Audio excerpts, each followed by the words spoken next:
नमस्कार।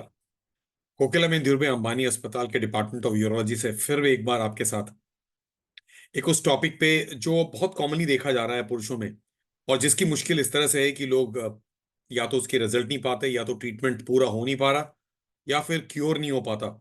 Erectile dysfunction. Erectile dysfunction अपने में एक बहुत ही बड़ा शब्द है, बहुत ही बड़ी कॉन्ग्लोमरेट है, जिसमें इरेक्शंस न हो पाना या सस्टेन न कर पाना, या फिर लिंग फिर भी सॉफ्ट रहता है, परफॉर्मेंस न कर पाना, इतनी एंजाइटी रहना, वगैरह वगैरह। उसमें वो सब जुड़ते हुए एक एनाटॉमिकल फैक्टर्स होता है, जिसमें लिंग छोटा होता है, श्रिंक होता जा रहा है, लिंग बेंड होता जा रहा है, जिसे हम पेरोनी डिजीज कहते हैं। तो इरेक्टाइल डिस्फंक्शन अपने में एक बड़ा टॉपिक है, जिसमें एक सब टॉपिक है रिफ्रैक्टरी इरेक्टाइल डिस्फंक्शन। उन लोगों में जो लोग दवाई खाए जा रहे हैं और दवाइयों से आराम नहीं मिल रहा है, उनको वो अर्ली मॉर्निंग इरेक्शंस नहीं होता है। वो इरेक्शंस जो पहले था वो धीरे धीरे शिथिल होती जा रही है। दवाइयां जो खाते हैं इरेक्शंस के लिए वो भी काम नहीं आता है। और कभी कभी इंजेक्टेबल थेरापी ट्राई करते हैं, जिसे हम इंट्राकैवर्नोसल इंजेक्शन कहते हो, वो भी काम नहीं आ रहा है। अगर ऐसे लोग हैं तो ये कौन लोग हैं? तो देखने में आता है कि यहाँ कोकिलाबेन हॉस्पिटल में मैं डॉक्टर संजय पांडे इस तरह के पेशेंट्स को एंड्रोलॉजी में बहुत देखता हूँ। ये पेशेंट्स 40 से 60 साल की उम्र में हैं, जो अदरवाइज बहुत सफल हैं अपनी लाइफ में, लेकिन ये एक एस्पेक्ट, ये एक ऐसी पहलू है जिसपे वो अपने आप को खड़े नहीं उतर पा रहे। तो परफॉर्मेंस हो ही नहीं पा रही है, उतना ऑर्गन स्ट्रांग हो ही नहीं पाता। और इसके कारण कुछ पेशेंट्स में देखा जाता है कि उनको डायबिटीज है। वो डायबिटीज जो अनकंट्रोल्ड है। अनकंट्रोल्ड डायबिटीज वो है, लॉन्ग स्टैंडिंग डायबिटीज वो है, जो एंड ऑर्गन्स को चोट पहुंचाती है, जिसमें एक एंड ऑर्गन है ये पेनाइल आर्टरीज। तो एक तरह की माइक्रोवास्कुलर इंजरी जो होती है, जिसमें एक तरह की माइक्रोवास्कुलर ब्लॉकेजेस होती है, जिसके बाद पतले पतले छोटे छोटे वेसल्स एंड ऑर्गन में कमजोर होते जाते हैं। उनकी ब्लड फ्लो की कैपेसिटी घटती जाती है। बहुत बार ऐसे लोगों की ब्लड फ्लो पेनिस में आ ही नहीं पाती है, तो उनकी फ्लो बहुत कम रहती है। और ये अनकंट्रोल लॉन्ग स्टैंडिंग डायबिटिक लोगों का बहुत ही कॉमन देखा जाता है। दूसरा, जो स्मोकर्स होते हैं, टोबैको और स्मोकिंग में उस तरह की प्रोडक्ट्स हैं, जो products actually basically blood vessels को धीरे धीरे माइक्रो एंजियोपैथी की तरफ ले जाती हैं। तो जो स्मोकर्स और डायबिटिक दोनों हैं, बहुत ही डिफिकल्ट पेशेंट हो जाते हैं, बिकॉज उनकी इरेक्शन दवाइयों से भी इंप्रूव नहीं होती। जो भी दवाइयां ऑफ द काउंटर खाते हैं, जो भी हमारे एंड्रोलॉजी कलीग्स इस देश में और इस शहर में देते हैं, उससे भी इरेक्शन हो नहीं पा रही है। तो इरेक्शन धीरे धीरे घटती जा रही है और शिथिल होते जा रहे हैं। अर्ली मॉर्निंग इरेक्शन तो होता ही नहीं है। डायबिटीज अनकंट्रोल रह रहा है, सिगरेट स्मोकिंग बंद नहीं हो पा रहा है। कुछ ऐसे लोग हैं जिनको स्पाइन की इंजरी रह चुकी है, कुछ ब्रेन के प्रॉब्लम्स रहे हैं, या स्पाइन में एक्सीडेंट रहा था, या स्पाइन की सर्जरी कराई थी, उनके बाद अब और हमें इरेक्शन होता ही नहीं। इरेक्शन बिल्कुल खत्म हो गया। कुछ लोग ऐसे हैं जिनको रेडिकल प्रोस्टेक्टमी, वही प्रोस्टेट कैंसर के लिए सर्जरी हुई थी, जहां पूरी प्रोस्टेट कैंसर को हटा दी गई, अब कोई कैंसर बचा नहीं है। हमारी यूरिन में भी कंट्रोल आ चुकी है, लेकिन हमारी इरेक्शंस बिल्कुल नहीं है। कुछ लोग ऐसे हैं जिनको कोई बहुत बड़ी पेल्विक सर्जरी की गई है, कोई कैंसर ट्यूमर रिमूवल, कोई एब्डोमिनल पेरिनियल रिसेक्शन, इस तरह की कोई सर्जरी के बाद नर्व्स थोड़ी डिनर्वेट हो गई हैं, और इसके बाद वो एक्शन है ही नहीं। तो रिफ्रैक्टरी इरेक्टाइल डिस्फंक्शन ये हुआ जिसमें हमारी इरेक्शंस हो नहीं पाती है, इरेक्शन की कैपेबिलिटी वो हो नहीं पाती, और ऐसे इरेक्टाइल डिस्फंक्शन में ट्रीटमेंट दरअसल मुश्किल हो जाता है। इसमें बहुत हद तक प्रोग्रेसिवली हम डिक्रीज करते जा रहे हैं, और एक बार इनकेपेबल हो जाते हैं, और इस इनकेपेबिलिटी को बढ़ाने की जरूरत होती है।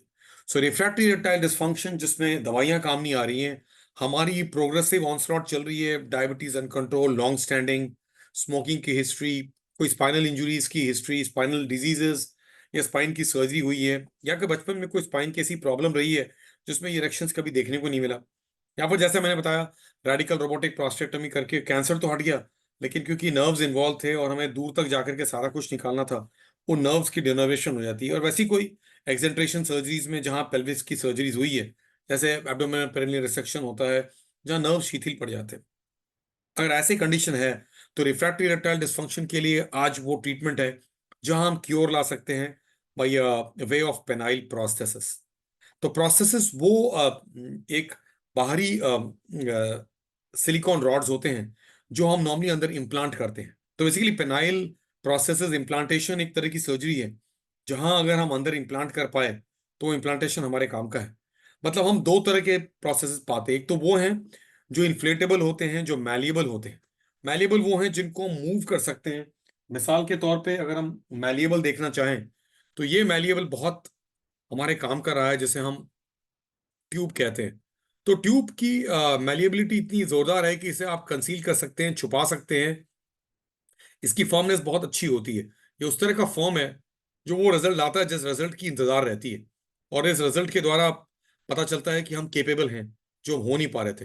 अर्ली मॉर्निंग इरेक्शन नहीं हो रही थी, और इरेक्शन हो ही नहीं पा रही थी हमारी दवाइयों को खाने के, जो शायद पहले कुछ लेवल तक था, वो धीरे धीरे गड़बड़ होता गया। तो इसे हम कहते हैं रिफ्रैक्टरी इरेक्टाइल डिसफंक्शन।